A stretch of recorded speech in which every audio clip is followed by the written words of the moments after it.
All right, hope everybody's doing well. Starting with the recap of the ECU game, definitely excited we came out of the game with the win, and 50% of the country is now sitting there with one loss, and I'm happy that we're not one of those teams. You know, in a lot of ways, it didn't feel like a win, obviously because of our second half performance. But I do think it's a blessing, you know, in my opinion, to have a chance to learn such a great lesson, but not have a loss next to your record to do it. You know, definitely a lesson in humility for our players and to not have to suffer a loss. I thought ECU competed their butts off, and their staff and Coach Houston and their players deserve a lot of credit, you know, for how they played in the second half and just programmatically how he's developed their roster. It's a good football team, and you have to give them credit. You know, I thought for us the game couldn't have started any better. You know, you're on the road, you're dealing with crowd noise, we win the toss, go out there on defense. On the second play of the game, Tyler Baker-Williams has a great interception. But we didn't play complimentary football. You know, it's something I preach and something our players understand. But we played uncomplimentary football, really, for the entire game. What I mean by that is, you know, every time we swung momentum in our favor, we had 2 takeaways on defense. We got 0 points after the takeaways with the 2 interceptions by Shy and Shy Battle and Tyler Baker-Williams. We had a 4th down stop, which led to no points. We had a special teams punt return by Thayer that got across the 50 and led to no points. You know, we punted the ball inside the 1-yard line and let them off the goal line with a missed tackle, and then they punt and flip the field to the 15. Offensively, we get down to the goal line twice and get 0 points. So we just didn't play off of each other, and as many times as we tried to set the other side of the ball up, we didn't capitalize, and it's very difficult to win a game when you play that way. And to me, we won the game for a couple reasons. I think our special teams, I'm not going to say it was exceptional in every phase. It wasn't, but it was exceptional in the punt return, punt block area, and that was a huge part of winning that football game. The field position, we had 177 yards of hidden field position in that game. We started our field position in plus 30 range from the goal line, so, you know, with about 67 yards of field position to score. A lot of their drives, as you saw in the game, started inside the 20, you know, whether it was us tackling them inside the 20 or punting them inside the 10. And so the field position was a factor in the game, and major factor, you know. I think the goal line stand was probably, or the goal line series is back-to-back were the most frustrating things to me. Felt like we had 2 plays called that would have scored, and the ball was stopped by the official on both of them, which was kind of weird in its own right, with neither of them being a penalty. So we had to run 9 plays, but it was really 7 plays. And, you know, for those of you guys that know football, you really don't have that many. You know, you get that many people down there that close to the line of scrimmage. So that's an area that we got to grow and learn from and be better. Bright side is we won that football game, and a lot of things happened that were positive. You know, and I can tell you this, I've been on the other side of that. And when we played South Carolina in one of our openers, we had 500 yards to their 250 yards and felt like we killed them and lost the game. Lost at Clemson on the missed field goal where we forced 5 turnovers in the game and felt like we, you know, manhandled them on the field and lost the game. And it's a bad feeling, and I've been there. So to be on the other side of that, I'm not going to apologize for winning a game on the road. And there's no such thing as an ugly win. Nobody discredits you for winning a football game at the end of the season in any form or fashion. And I will say that ECU is a really good program. I think those guys are going to be an exceptional team this year in their league. And I think it's a great experience that will help our team and our staff. You know, playing from the ranked position, playing from the favored position, something that's new to our guys, something that they're going to have to learn to embrace and be better. Understanding we've been the team that's kind of, hey, we got nothing to lose, nobody thinks we can win, all that. Now it's the other way around, and you do get your opponent's best shot each week. And so I think that was a very valuable lesson. It's nothing that we hadn't already discussed and talked about, but as you guys know, some of you are parents. Sometimes things just have to happen to younger people for them to believe what you're saying, and in this case, that was what it was. Offensively, just breaking down the game, the positives, our offensive line protected well. We had 0 sacks given up. We performed well on 3rd and long, which is not easy to do against a defense like that. I thought our tailbacks ran hard and protected well. Obviously, like to not turn the ball over with Jordan's fumble. But Demi Sumo, for his first game really showed. You've heard me talk a lot about him, showed why we're excited about him and his future. He's a hard guy to tackle. He's tough. Both him and Jordan, I thought, ran hard and had, between the two of them, had over 70 yards after contact gained. I love the end of half, first half drive, went down and scored with Thayer. A lot of guys played for the first time, really significant time on offense with Demi Sumo, Cedric Seaborough, Cam Walker, Daryl Jones, first time for us, Julian Gray, Jalen Coit on special teams, Keon Lassane, and that film is going to be so valuable for them, getting out there and playing. I thought Daryl Jones really did some good things. It was good to see him out there. He's a very complete player. I think Thayer had one of another just kind of ho-hum game maybe for people out there, but I thought he played exceptionally well. He's worked hard on becoming a blocker as well as a route runner, catcher, returner, and he's improved so much in that area. I thought Tim McKay on the offensive line shined some physical things, led us in pancakes and in the game. It was good to see. There's good rotation going on between him and Spees at tackle, and Derek Eason also came in and provided some good depth and played well at right guard. With Trent Penix's injury, it's a non-surgical injury. He will be out, 4 to 6 weeks. He'll be back this season. It just depends on the healing process, but I'm not going to get into the details of what it is. But it is good news that he's not out for the season, and he will be back with us, and it's non-surgical. So thankful for that. The negatives on offense, we had 5 penalties. 4 of them were pre-snap preventable penalties. I thought we started slow. Very disappointed that we didn't take advantage of the first interception of the game and the first drive of the second half. I think we wasted 2 opportunities to build the scoreboard a little bit there, not to mention the 2 goal line drives. I think we're better at finishing blocks than we were in that game on the perimeter. We need to do a better job. We're getting bodies on bodies, but not finishing. And I think Devin Leary did some really good things at times and enforced some things that he didn't need to, and just needs to get back to taking what the defense gives him and letting his guys make plays for him. On defense, very positive to get 2 interceptions.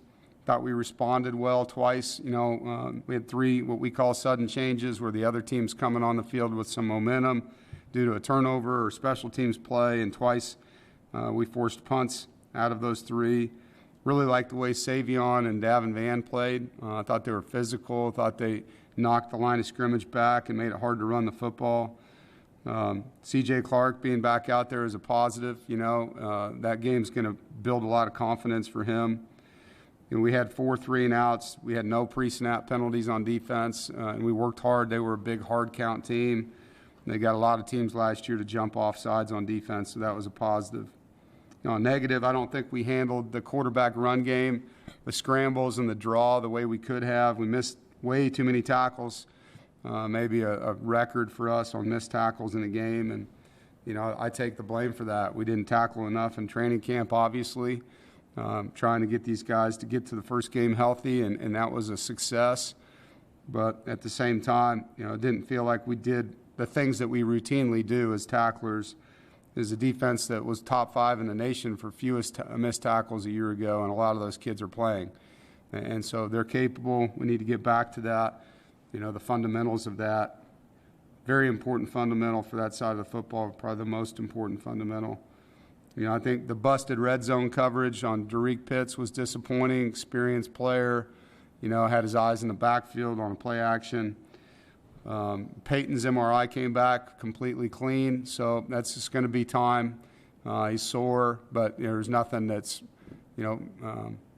damaged as far as the shoulder goes, other than, he's sore. He hadn't played football in over a year that way, and so he's going to need to give him a chance, and it's a day-to-day recovery. I won't know more than that until time is really the biggest thing. But the positive is it's not a season ending. It's not a surgical type repair. He just needs time to kind of rest up on it a little bit. On special teams, the bright spot of the game to me was the punt return, punt block unit. Josiah Provolone getting out there and blocking a punt that Sean Brown scores on was a huge play, awesome play by him, good design by Coach Goebel. We've now scored a touchdown on special teams in 5 straight games, which is remarkable. And Todd Goebel has done an incredible job with these units and getting these guys to play that way. It was the first time on the field returning kicks for Julian Gray, and we're excited about what he can do. I think he'll play better. It'll start slowing down for him. I thought, he handled the ball well back there. He made good decisions. Thayer had a great punt return. The blocking was really good. There was opportunities to clip guys, and guys made good decisions. His first game with Shane McDonough, I thought he held very well. His punts were, good, not great. I think his hang time can get better. He knows that. But his pin punt was exceptional in the game, and I thought he got better as the game went on. And our coverage will only improve as our hang time does, and it's great to have Joe Shimko and Chris Dunn in the way they are. Moving on to this week, it's great to come home to Carter Finley and 12:30 kick. We haven't had a noon game in a long time, so asking folks to start their day early and get up and get their tailgate set up the night before if they need to. Come into the parking lots fired up and ready to watch these young men compete. This game's all about us. We play Charleston Southern, as you know, but to me it's a game regardless of who our opponent is. We need to focus on improving, not just as offense, defense, or special teams as I just talked, but more importantly individually and collectively. There's no way to get better that I know of than actually playing a game and having video to watch yourself as a player, your resume as your film as a player, and having that opportunity now to study what you did and know that your opponents are studying what you did and doing everything you can to take your mistakes off of film and improve on the things that you want to improve on. It's going to be a great week. I can't wait to get on the field and help these guys, work with our coaches and give the kids the best chance they can to go play a better football game for 4 quarters. I know Charleston Southern will come in here with nothing to lose and give us a great game and play hard, and look forward to getting our team better and moving forward with another opportunity to grow and learn. And it's a long season. As you saw in the first week of college football, a lot of crazy stuff happening. Every game seems like drama, and last night's game with Florida State and LSU is no different. Incredible football games happening. And the highs and lows and the road that goes, it's a million things happen in a short period of time, and it's awesome to be on this journey with this team and this staff. So look forward to the next step. Questions? Gibson. Dave, your last comment just kind of blew up what I was going to ask you. That first week of the season, I mean, you guys weren't the only ones that had a tough time. Is it just the nature of that first game of the season that can get things going a little bit sideways, possibly? I was thinking about it obviously a lot since the game, and I didn't count the days, but we hadn't played a real football game since UNC, because of the bowl. And so it's been a long time, and some of the guys that were playing are returning from injuries, and they'd been out, 5 months longer than that, some of them. And so obviously there's going to be some growing pains with that much of a break between that game and the last game. I don't know if it's necessarily the first game or what it is. I think for us it was. For some other teams that, had the opportunity to play a bowl, everyone's teams are a little different, but there's new faces every year, new teams, and you have, for us, a new place in college football, being ranked in the preseason, having expectations, how to handle them, playing a team that has gotten a lot better, that, we hadn't played in a while, hadn't played in an environment like that against them, and they had a lot of things that were positive, about what was happening down there. And I think for our team, if it's a place you play every year, every other year, it's like when we go play in a loud stadium at Florida State or at Clemson, I mean, you're ready for it. And we can talk about it all we want, but like I said earlier, I think that's the youth that you deal with, I mean, the 18 to 22-year-old mind sometimes doesn't see things the way the 50 to 60-year-old mind can see things, and they got to experience it, But it was a great experience, and there's lots of positives and lots of negatives and great opportunity to grow from both. David? Hey, Coach. Peyton's been through so much with adversity, with injuries. I mean, although he's a little banged up, just how thrilled are you that, his season's still intact? And then I know you don't have it is day-to-day, but do you feel good about him playing week 2, or do you think it's going to be more of a rest week for him? Yeah, well, to start with your comments, yeah, I mean, the guy's been through so much, I mean, the knees, the shoulders, and he is one of the most elite competitive spirits that I've ever coached. Like the way that he looks at the game and the Warriors mentality he has for playing the game, the physicality that he likes to play the game with, he's a lot different, more different than other people. I'm not saying other people don't compete hard and all that. They do. But he's a warrior, and so it hurts him not to be able to play the game the way he wants to play it, I think, too. And so as far as when he'll be back, David, I don't know. I'm not going to rush that. I want him to be at peace and ready and feel like he's not worried, and you know what I mean? So we'll let him tell me when he's ready to go, and the doctors and, the trainers. But the good news is it's not a surgical injury. It's not a long-term thing probably. He was in my office a little bit ago, and he's not in a sling. He's walking around normal, all that kind of good stuff. So makes your heart feel good that way for him. But, we'll just have to be patient and not rush the process. Chip? Yeah, Coach, went back and looked at the game video of the goal line offense in the fourth quarter. What were the biggest issues that you saw there? I know those whistles that happened, that disjointed things, but what were some of the issues you spotted and not being able to push the ball in?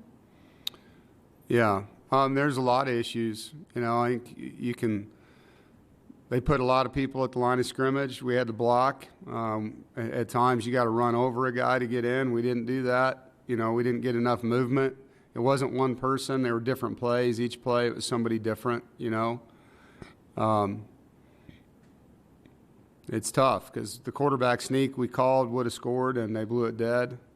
So that changes things a little bit. The one play action pass we ran, I think Devin could have thrown to Jordan Houston. I think we would have scored on that, and he chose to throw it away because he didn't want to make,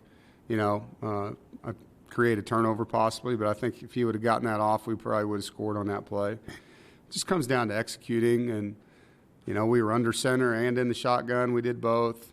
But clearly, as coaches, we can do a better job. You can second guess every call that doesn't work as a coach, just like you guys second guess us. We do the same thing. What could we have done differently? What could we do better? So it's going to be really good film, and we got to make sure that we're putting ourselves in the best position to get points on the board. You get to the one. In my career, I've never had something like that, where I've had 7 plays in 2 different drives and not gotten any points. So definitely was disappointing. Dave, can you elaborate a little bit more on the missed tackles? Obviously you guys have a veteran team, so yeah. Camp, I imagine that's probably one of the reasons maybe you didn't tackle as much, because you have a veteran team. And how will this maybe change your thinking moving forward? We did tackle. We had 2 full scrimmages like we always do. Some of the guys that had played a lot of reps, like the Isaiah Moores and Tanner Ingalls, we didn't play the entire scrimmages for obvious reasons. We wanted to get guys more reps that hadn't gotten game reps. And I do think that hurt Tanner. Watching him tackle, he was not himself. He's a much better tackler than he showed in that game, and I think he's inspired to show everybody that too. I think he'll tell you he was as embarrassed as anybody watching himself miss those tackles. He's one of the best tacklers in college football when he's doing things like he normally does. So, Yeah, I think it's just time between this competition and the last, and it's a balancing act, man. I mean, you guys know how many players I've had hurt in the last couple of years, and so we were very cautious, and probably too cautious, like I said, to make sure that we had everybody healthy for game one, and we did. And so it was mission accomplished. The price we paid maybe was not having enough contact that would have made us a little better. I think I would still go with what happened. I think I'd still rather have a healthy team in the opener, and just need to study it getting into next year, a year from now, and maybe some ways we can be a little better there, going into the opener with our tackling. Obviously, maybe missed more tackles in game one than we did in 3 games last year combined. So it's an area we got to improve. And you guys remember how we played a year ago and played against Louisville and teams like that that had great athletes in open spaces. We're capable of making a lot of the plays we didn't make Saturday. So that won't sit well with our D staff. It won't sit well with our defensive kids, and they will get out and fix it. David. Coach, you mentioned earlier how great Denny played. I mean, he had 14 carries. It's not like he didn't touch the ball or anything, but with the way he played and the elusiveness that he shows, I mean, plans to get him the ball even more to kind of show what he can do? Yeah, I think so. I think him and Jordan will still, rotate in there. I think both of them played well other than Jordan's fumble. Both averaged over 4 yards a carry. Both ran hard. Both broke tackles. Both made people miss. Both caught the football. So, and as you know, it's a long season, and it's not a one-player position anymore. Those guys need to have a rotation to stay healthy. But, yeah, I think, last week it was probably 2-1 and probably be a little more balanced on reps, between those two guys. But we like both of them, and we think both of them are really good football players, and they're well-rounded guys, and they're tough. And so excited about that room. I know there was a lot of questions about who our running backs were going to be and how they were going to play, and I think there's probably a little bit of excitement about that position now coming out of that first game. James. Yeah, Dave, you've mentioned in the past analytics playing a role in some decisions you made. I know you went for the touchdown right there at the goal line with 10 minutes to go. Was that a gut feel analytics? What led to that decision for you? Yeah, I mean, the analytics tell you to go for it inside the 3 every time. So, I mean, that's, because if you don't get it, you're giving the ball back to them in a position you should be able to hold them in, get the ball back in good field position again. And your odds of scoring on 4th and 1 are very high, So it's just a position that you don't take for granted. And you talk about odds, and the odds of getting 7 points are very high. You're going to take those odds, I also believe as a head coach you have to show trust to your line, man. I mean, you get a 4th and 1 on the goal line and don't go for it. I mean, if I was an offensive lineman and my head coach did that to me, I wouldn't be very happy. I mean, that's just not how I look at things. I need to give those guys a chance to earn it. We didn't, so they owe me one, and they know it, and that's kind of where we are. I think, I'm not a cautious guy when it comes to going for things. I didn't get to be a head coach as young as I was by being cautious as a coach. We're going to be aggressive in this program, and sometimes it's not going to work. Not everything's a guarantee, but when it comes to trusting who you are and sticking with your vision and trusting your guys, I'm going to be that kind of coach. And if it doesn't work, at least I'm going down swinging. The reason I ask is, you had the 10-point game against Wake in 2018, Miami 2020. So just getting the 10, was that, I mean, obviously you're not playing for 10 at that point, right? I mean, you're too much game left. Yeah, I mean, you'd love to have 2-possession lead. There's no doubt about it. And, maybe if the game was in the final 3 minutes, it'd be a little bit different conversation. But with how much time was on the clock, to say that that's going to end the game, it's not, James. There's just too much time on the clock. And, again, the odds tell you to go for it. And so I don't know if any of you guys like to gamble, but you're going to take your odds when you have them most time, and you're going to go with who you are. And if you're a cautious guy, you'd probably make a cautious decision. I'm not. Appreciate that. Yep.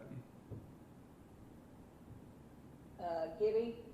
Yeah, Dave, along those lines, thanks. That just one argument I had with somebody. I figured you wanted to show your offensive line some trust, but along those lines as well, I mean, do you need to score those points too? Because do you need to show points, I guess? I mean, is it down to that nowadays? Obviously, you guys got bigger things down the road, but you want to see your team have a bigger win, and is that fair in the whole grand scheme of things right now? I'm not sure what you mean by that. Well, I mean, just to have more points scored and have a bigger win against an opponent, and look how that will look on your resume as Oh.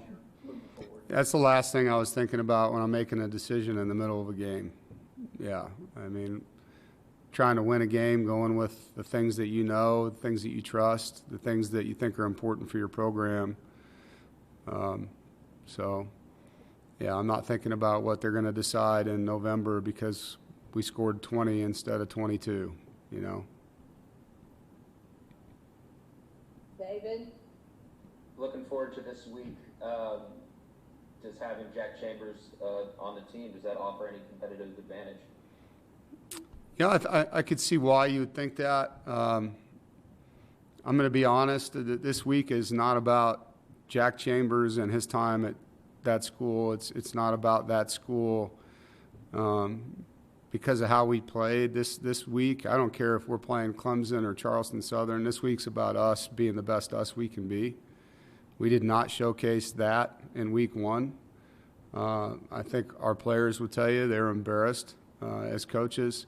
It was not the product we expected, and this game's going to be about getting that done, you know, handling our business and, you know, offensively doing the things that we're capable of doing consistently. And the same thing on defense, same thing on special teams, same thing with our sideline energy.